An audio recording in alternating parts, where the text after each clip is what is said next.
Got to do some speed reading. It was spring break in Fort Lauderdale, Florida. She was 17. She shared this rite of passage with her childhood friends, Barbara and Marilyn. They were on the beach in late morning. It was a clear, sunny day. The smells of tanning lotion and salt air filled her lungs, as did smoke from the Marlboros she chain-smoked in those days. They sat on a tufted pink blanket. She was wearing a purple bikini, just a few patches of cloth held together by some strings of the same color. She was fashionably thin. Yeah, she was skinny and nearly flat-chested, not anything like the voluptuous women her father always made clear caught his attention. Her hairstyle was short and pixie-like, sunglasses perched on her head, and even on the beach she wore enough black eyeliner, mascara, and eyeshadow to make a baby raccoon mistake her for Mama.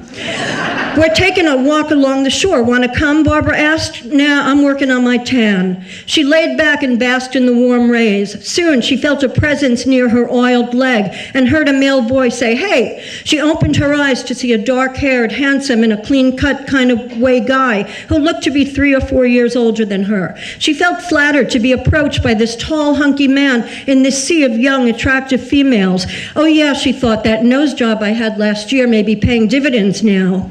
And this man, this handsome man on the beach in Fort Lauderdale, he was saying things to her. He was asking her if she ever modeled, saying he's an agent for fashion models, teen fashion models. God, now she was really flattered. Giddy, like an emotional idiot.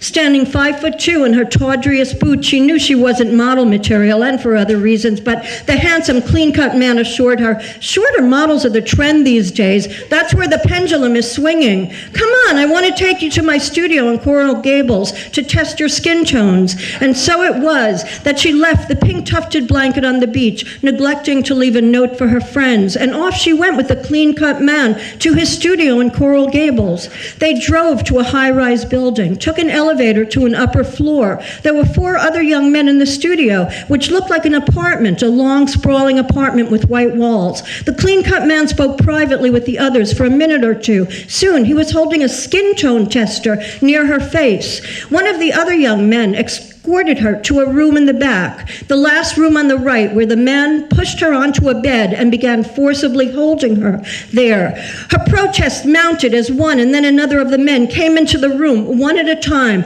to hold her down and grope her, until she began screaming really loud, "Please, let me go, I'm a virgin. Don't do this to me." Her heart was pounding. She was sure her fate was sealed when she heard an argument break out in the front room, and then she heard one clear voice saying, "This is wrong, I'm taking her home." Her bikini still on her trembling body, he walked her past the others into the elevator and drove her to her hotel. Her friends didn't speak to her all night. They'd been very worried. She should have left a note. It was a narrow escape for this sad and insecure girl, and not the last time she would cast her fate to a very indifferent wind.